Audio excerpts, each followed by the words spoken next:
오늘 말씀의 제목은 참된 회복입니다. 참된 회복이란 말씀으로 함께 주의 말씀을 보도록 하겠습니다.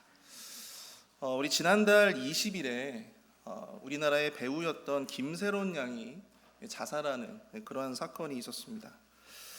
24살에 정말 앞길이 창창한 여배우의 죽음이 참으로 안타까웠는데요. 지금도 그것으로 인한 여러 가지 참 말들이 많은 것 같습니다.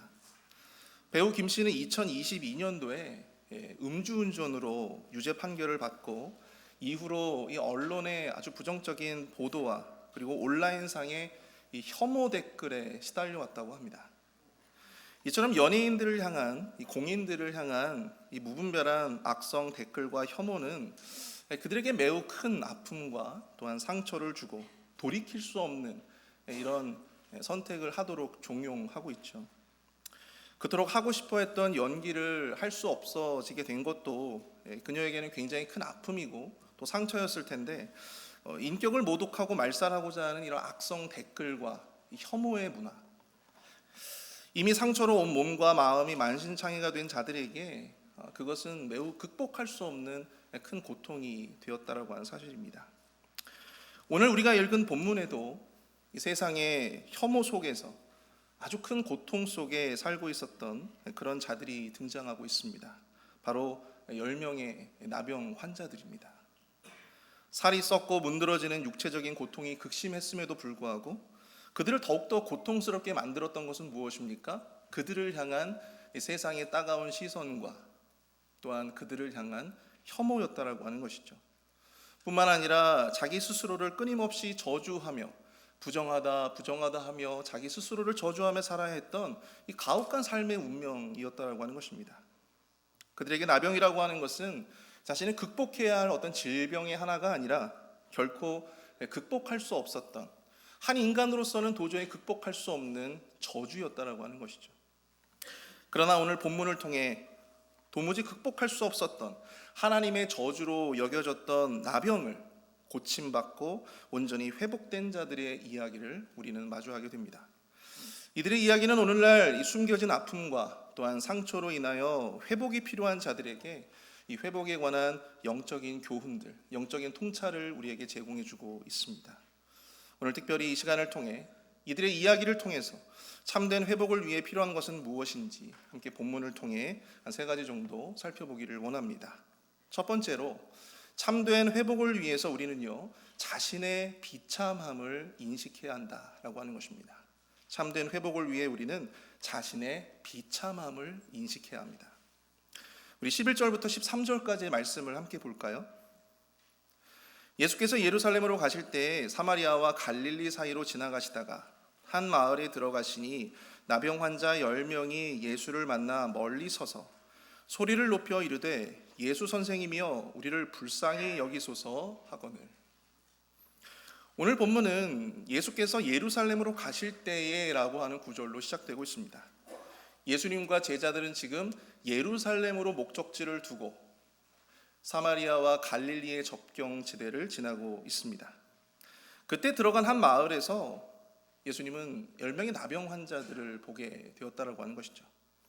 아마도 그들은 나병 환자들의 집단 거주지에 거주했던 사람들이었을 거로 생각을 해볼 수 있습니다. 그런데 왜 이들은 예수님이 지나가심에도 불구하고 예수님께 가까이 나아가지 못하고 그저 멀리 서서 예수님께 소리만 치고 있었을까요? 레위기 13장 45절과 46절을 보시면 나병 환자는 옷을 찢고 머리를 풀며 윗 입술을 가리고 외치기를 부정하다 할 것이요 병 있는 날 동안은 늘 부정할 것이라. 그가 부정한즉 혼자 살되 진영 밖에서 살지니라. 이렇게 기록이 되어져 있습니다. 나병을 얻게 된 것도 그들에게는 너무나도 큰 고통인데 그들은 세상의 따가운 시선과 혐오를 견뎌야 했습니다. 뿐만 아니라 평생을 스스로 부정하다 그렇게 외치며 그렇게 스스로를 저주하면서 살아야 했다라고 하는 것입니다. 이게 얼마나 비참한 인생입니까? 자신의 질병으로 인해 평생을 혐오받으며 스스로를 저주하며 살아가야 한다니. 그런 그들이 멀리 서서 예수님께 가까이 가고 싶지만 이 부정한 자신들이 예수님께 가까이 갈 수 없었기 때문에 멀리서나마 예수님께 자신들을 불쌍히 여겨달라고 외치고 있었던 것이죠. 예수 선생이며 우리를 불쌍히 여기소서. 예수 선생이며 우리를 불쌍히 여기소서. 여기서 그들은 예수님께 자신들을 고쳐달라고, 자신들을 회복시켜달라고 그렇게 이야기하지 않습니다. 왜 그랬을까요? 제가 방금 전에도 말씀드렸다시피 나병이라고 하는 것은 하나님의 저주로 생각되었기 때문에 그것을 고칠 수 있는 이는 오직 누구밖에 없다? 여호와 하나님밖에 없다라고 생각되었기 때문이죠. 그 어떤 명의도, 그 어떤 사람도 자신들의 그 나병을 고칠 수는 없다고 생각을 했던 것입니다. 그래서 그저 예수님께 그저 자신들을 불쌍히 여겨달라고. 여러분들 예전에 개역 한글 성경을 보시면요, 예수님께 긍휼을 호소하고 있었던 그들의 모습을 우리는 볼 수 있게 됩니다.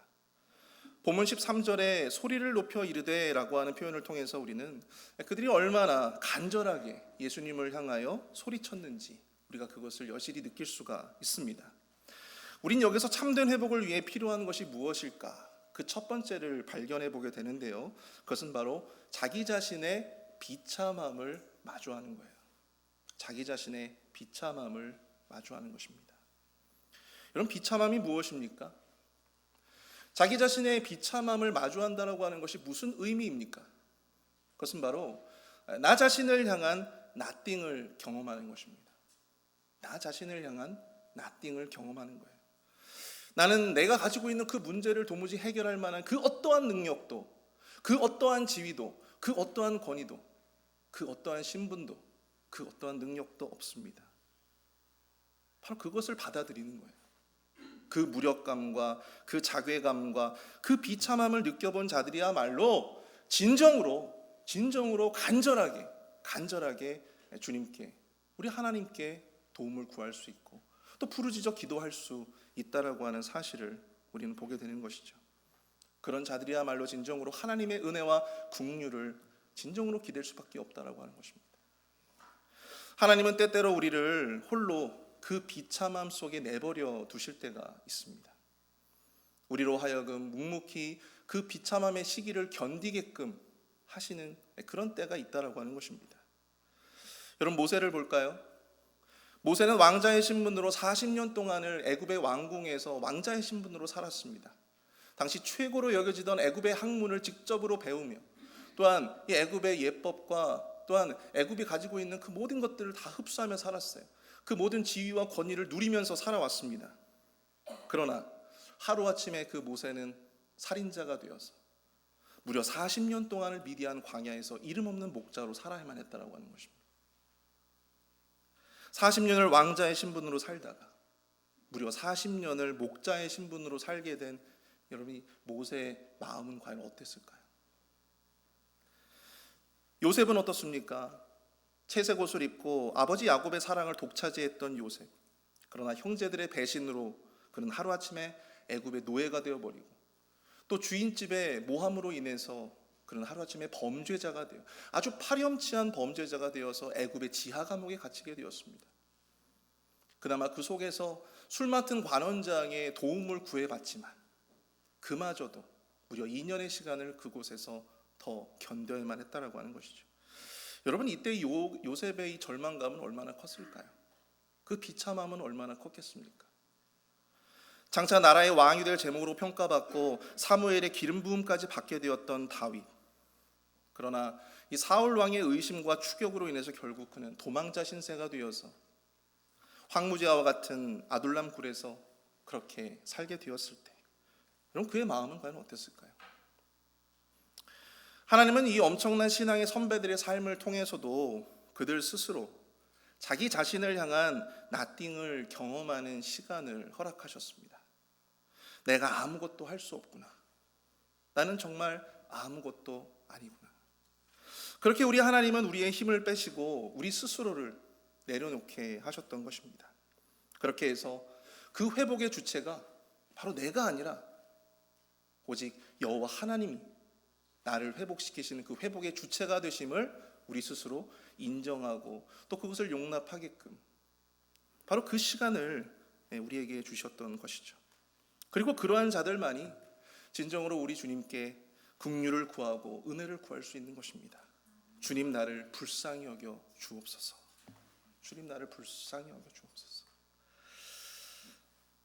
얼마 전에 저의 이제 큰아들 은재가 이제 태권도 이제 승단 시험을 봤어요. 그래서 검은 띠를 땄습니다. 무려 이 3년의 시간 동안 은재가 태권도를 했는데요. 참 포기하지 않고 그렇게 3년의 시간을 쭉 해와서 결국에는 검은 띠를 땄어요. 아버지로서 참 대견하더라고요. 근데 한편으로는 저의 어두웠던 과거가 떠올랐습니다. 제가 군대에 있을 때 저도 태권도 1단을 땄는데요. 태권도 1단을 군대에서 따는 과정은 아마 군대 다녀와 보신 분들은 다 아시겠지만 그리 녹록치가 않습니다. 낮에는 군대에서 모든 그 훈련의 과정과 또 작업의 과정들을 다 하고 오후 한 5시, 6시가 되어서 이제 내무반에서 조금 이제 휴식을 취할 만하면 그때 소집을 해가지고 연병장에서 태권도 연습을 막 하는 겁니다. 발차기도 하고 또 품새도 하고 그렇게 3개월을 그렇게 하는 거예요. 계속해서. 그런데 거기에서만 끝나는 게 아니에요. 이 훈련을 마치고 이제 연습을 마치고 내무실에 들어오게 되면 저는 이제 2등병이었기 때문에 고참들이 저의 다리를 이제 찢기 시작하는 겁니다. 발차기를 해야 되니까. 근데 얼마나 무지막지하게 찢어대든지 저의 허벅지가 그냥 늘 그 피멍이 가시지를 않을 정도로 그렇게 태권도를 해야만 했습니다. 드디어 이제 품단 시험이 되었어요. 시험 날짜가 되어서 이제 모든 그 연대의 모든 이제 태권도 대상 승단 대상자들이 멸공관이라고 하는 체육관에 모였습니다.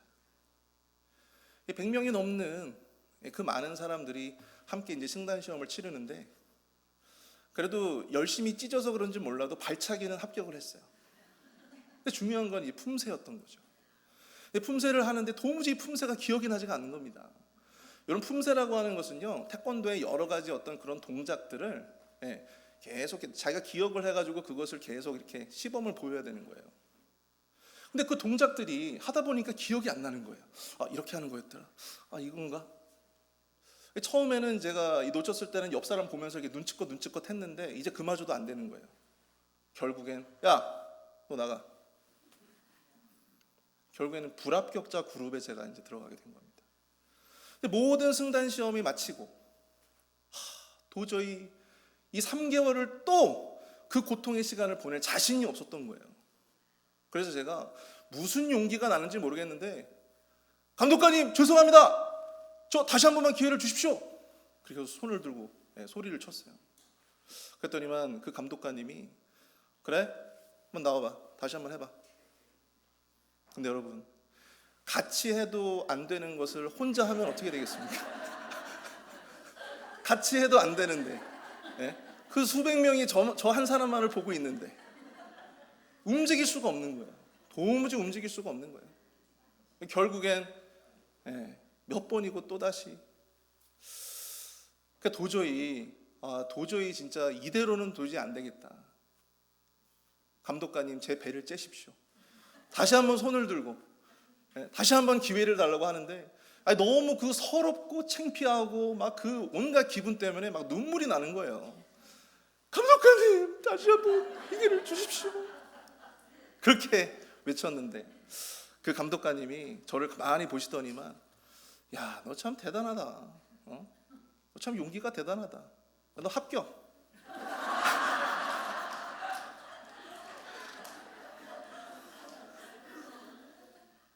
제가 태권도 1단을 그렇게 땄어요.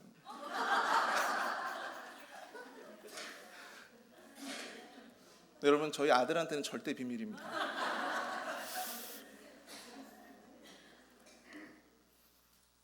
여러분 보니까요. 정말 내가 할 수 없다라고 여겨지는 그 비참함. 여러분 그것이 정말 간절함을 만들고 또 그 간절함이 나로 하여금 부르짖게 만드는 것입니다.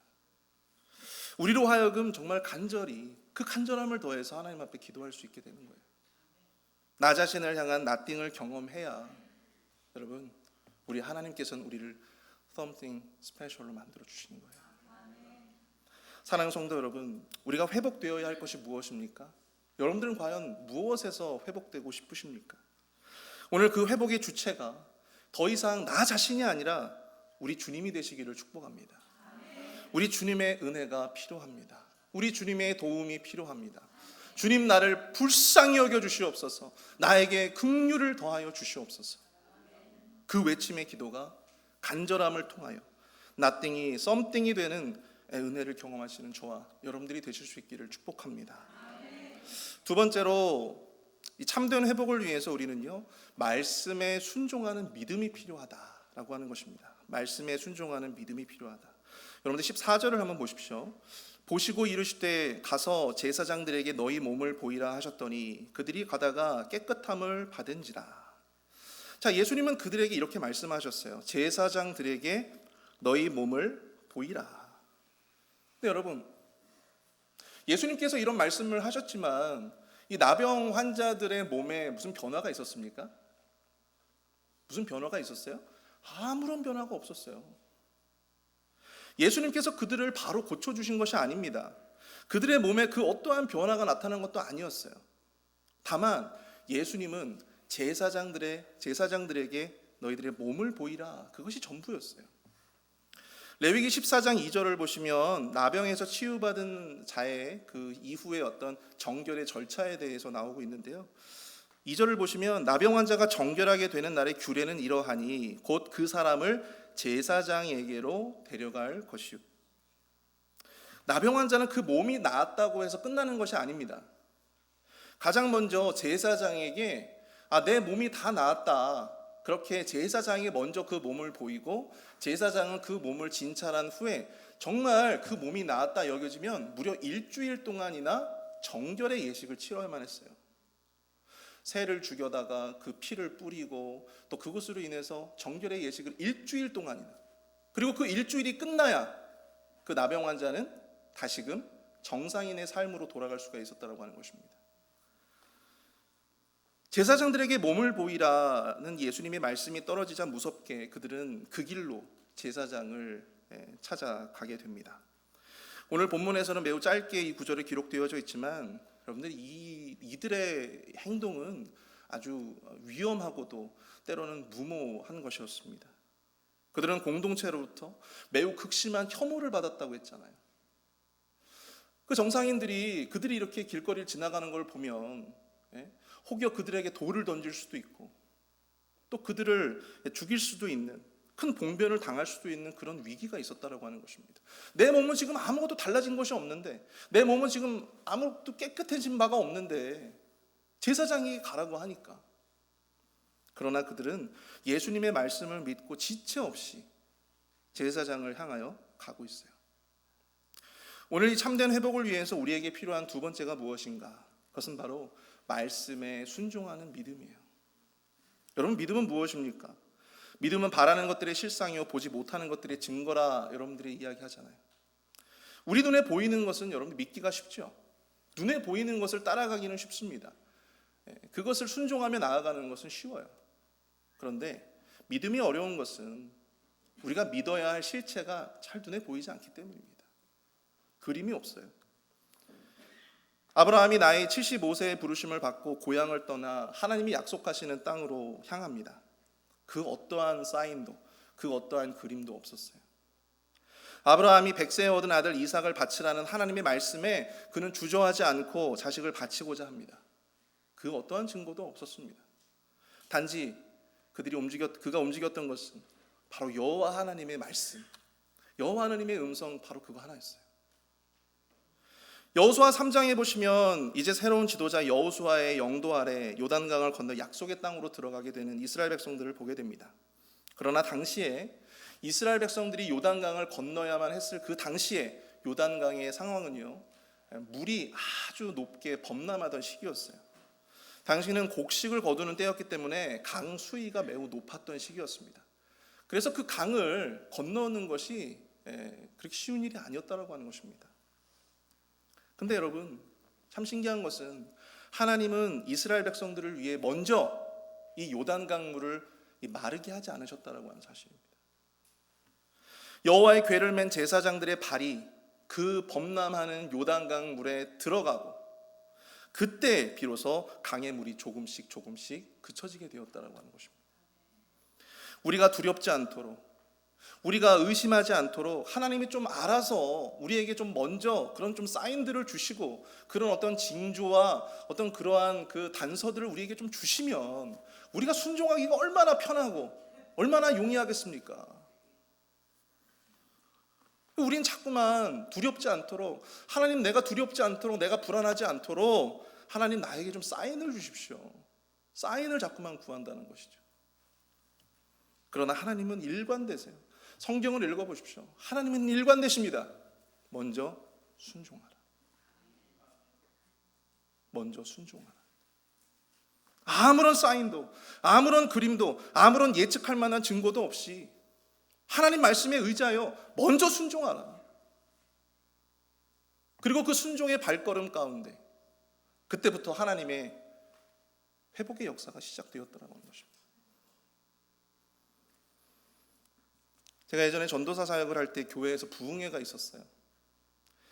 10번의 집회가 있었습니다. 근데 담임 목사님의 이 청천벽력과 같은 말씀이 교역자들에게 전해졌습니다. 10번의 부흥회 집회마다 교역자들은 필히 예물을 준비해서 드리라는 것입니다. 그것도 정성을 다해서 드리라는 것이었어요. 그 말씀을 듣고 조금 난감했습니다. 왜냐하면 부흥회니까 당연히 이렇게 헌금을 드리려고 생각은 했었지만 때마다 이렇게 예물을 드리라니 조금은 좀 난감했어요. 왜냐하면 그때가 월 말이었기 때문에 제 수중에 있는 돈이 한 10만 원 정도밖에 없었다라고 하는 것이죠. 근데 여러분, 교역자가 명색이 교역자인데 헌금하라고 하는데 뭐 1,000원, 2,000원 할 수는 없잖아요. 10,000원씩만 해도 얼마예요? 10만 원이잖아요. 10번의 집회니까. 근데 그걸 드리고 나면 당장 이 부흥회를 마치고 이제 학교에 내려가야 되는데 제가 학교에 내려갈 차비조차도 없는 거예요. 근데 그냥 드렸습니다.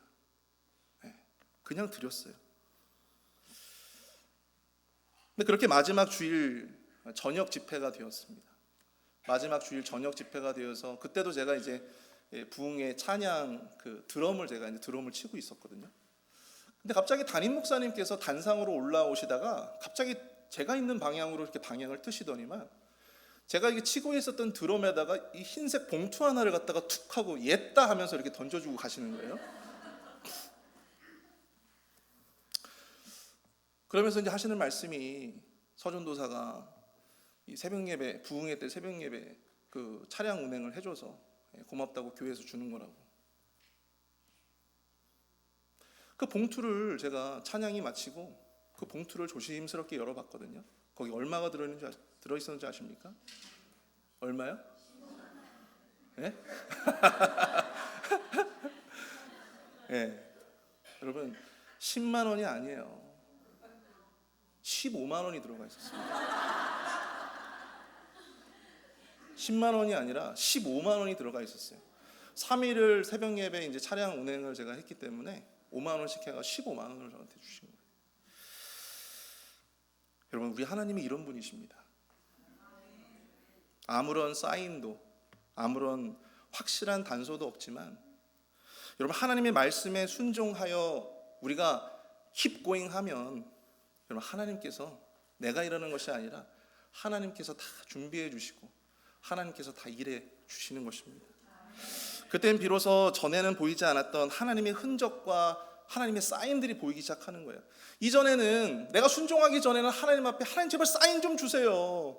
내가 정말 불안해하지 않고 두려워하지 않고 그 길을 걸어갈 수 있도록 하나님 나에게 사인 좀 주세요 라고 말씀하지만 기도하지만 그때는 전혀 주시지 않았던 그 사인이 내가 하나님의 말씀 앞에 순종하니까 그 사인이 보이기 시작하더라는 거예요. 여러분, 아브라함이 하나님의 말씀대로 자신이 사랑하는 독자 이삭을 번제의 제물로 바쳤습니다.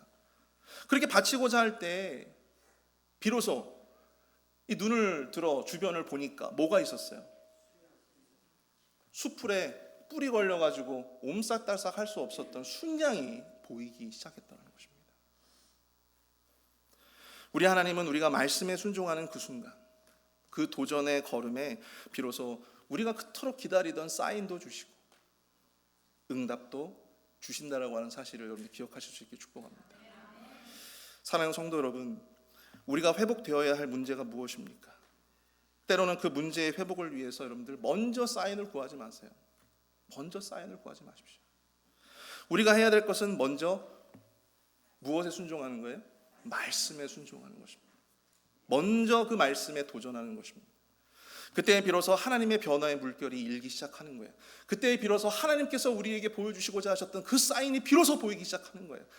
그래서 하나님께서 나로 하여금 그 말씀을, 이런 말씀을 주셨구나.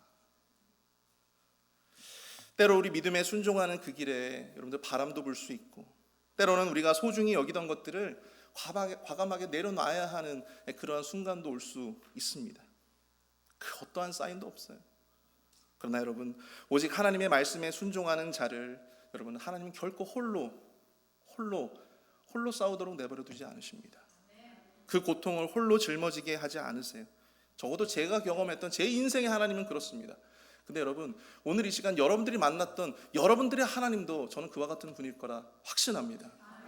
여러분들 그 믿음을 가지실 수 있도록 저와 여러분 될 수 있기를 축복합니다.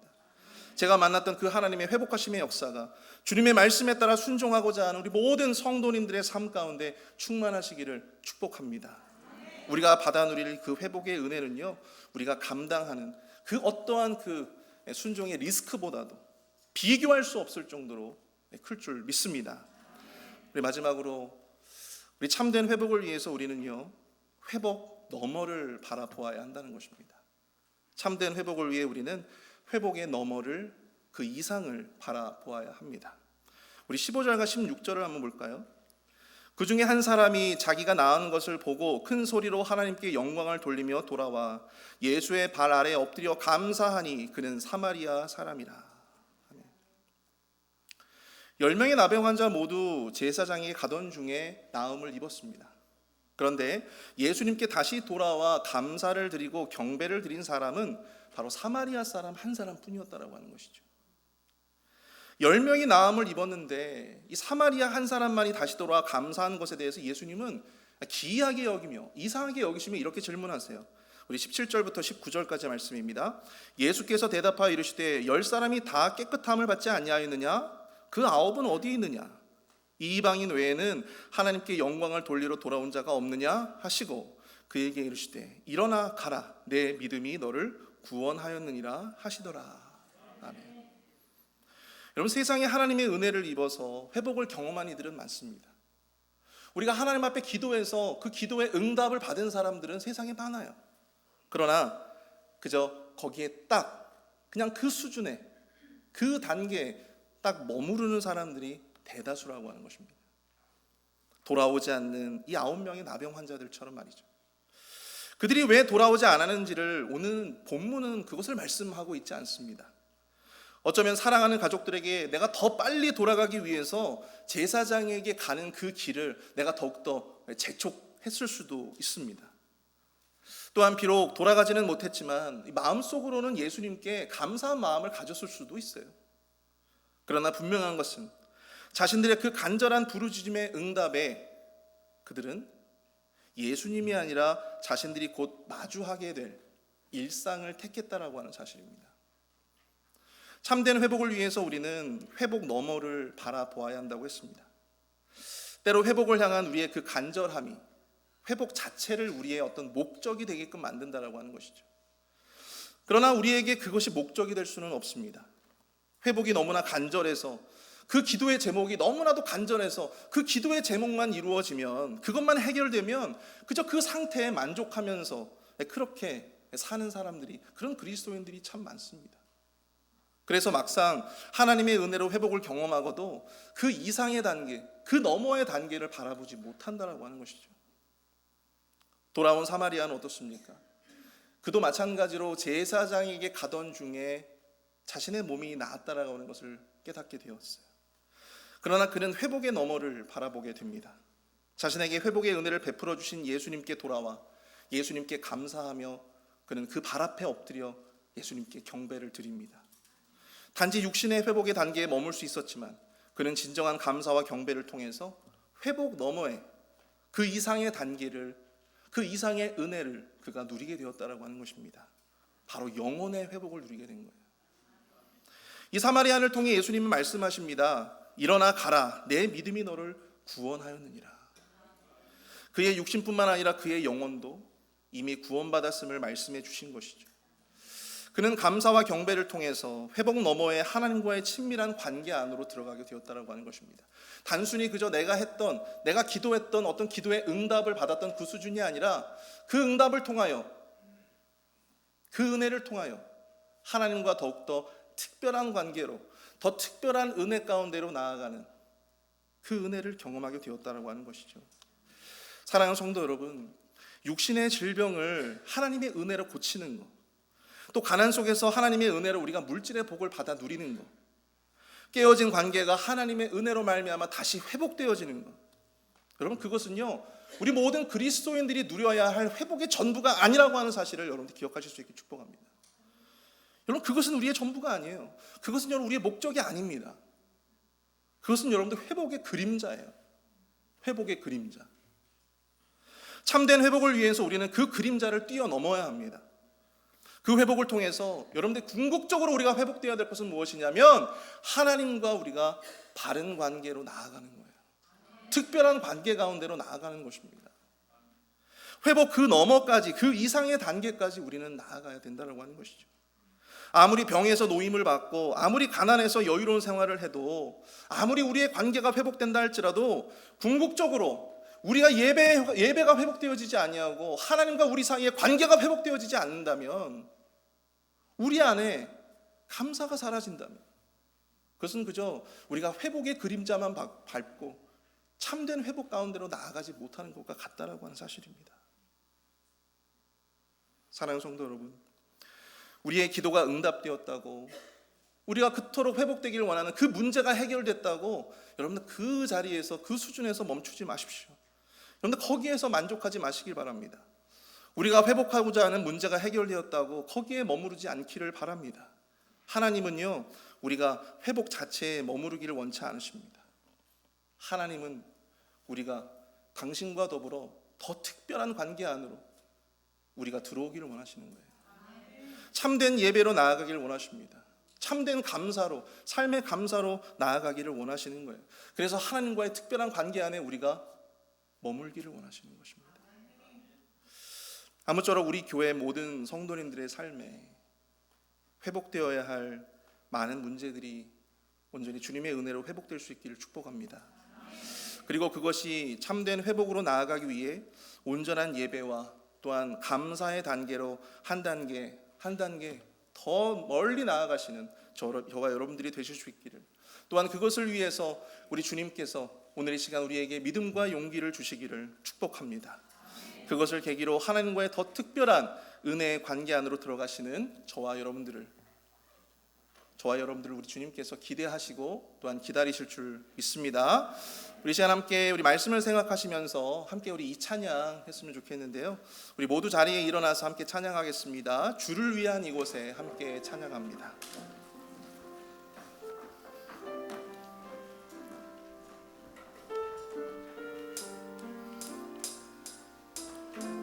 함께 찬양합니다. 주를 위한 이곳에, 주를 위한 이곳에 예배하는 자들 중에 그가 찾는 이 없어 주님께서 슬퍼하시네. 주님이 찾으시는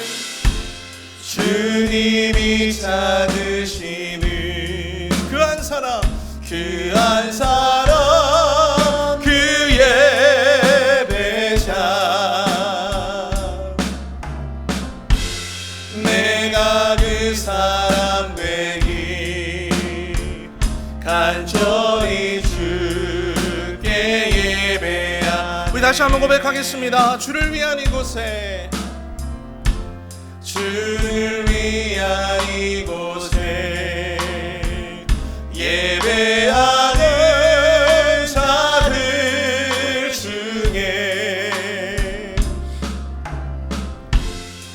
내가 찾는 이 없어 주님께서 슬퍼하시네. 주님이 찾으시는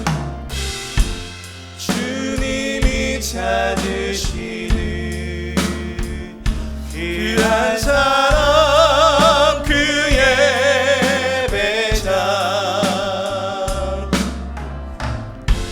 내가 그 사람 되기 간절히 주께 예배하네. 함께 고백합니다. 주내로 이곳에서 있네 주인제에 엎드려 절하네. 그 어느 것도 난 필요 없네. 주님만 경배해. 주내로 이곳에서 있네 주인제에 엎드려 절하네. 그 어느 것도 난 필요 없네. 주님만 경배. 다시 한번 고백합니다. 주내로 이곳에서 있네 주인제에 엎드려 절하네. 그 어느 것도 난 필요 없네. 주님만 경배해. 주내로 이곳에서 있네 주인제에 엎드려 절하네. 그 어느 것도 난 필요 없네. 주님만 경배해.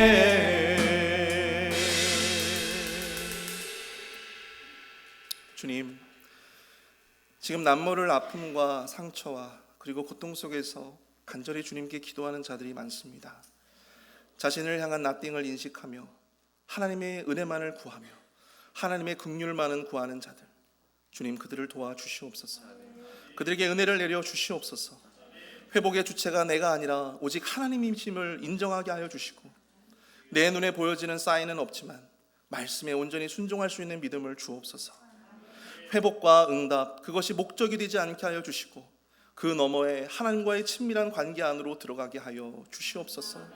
하나님의 진정한 참된 예배자가 될 수 있도록 주님 인도해 주시옵소서. 육신의 연약감 가운데 고통 속에 있는 우리 천문자 집사님 회복을 경험할 수 있도록 주님 지켜주시고 우리 한영숙 집사님과 미스터 드레이크와 라빈슨, 미스터 카브레라를 위로하여 주시옵소서. 또한 어깨 고통으로 또한 힘들어하고 있는 이재용 장로님 위로하여 주시고 주님 회복의 은총을 베풀어 주시옵소서. 하나님께서 50년이 넘는 시간 동안 부부의 연으로 살게 하심에 감사하며 금혼 예식으로 함께했던 권혁균 권사님 부부를 주님 축복하여 주시고 더 건강하게 남은 삶을 하나님 앞에 헌신하며 살아갈 수 있도록 부부와 또한 자녀들에게 그 후손들에게 큰 축복으로 함께해 주시옵소서. 지금은 우리 구주 예수 그리스도의 은혜와 아들을 주시기까지 우리를 사랑하시는 하나님의 무한하신 사랑하심과 성령님의 감화감동 위로교통 축복하심의 은총이 이 시간 주의 말씀을 붙잡고 살아가고자 결단하는 우리 회필 한인 장로교의 모든 성도들과 저들의 가정과 자녀들 머리 위에 교회와 사역 그리고 선교지 위에 이제부터 영원토록 함께 하실지어다. 아멘.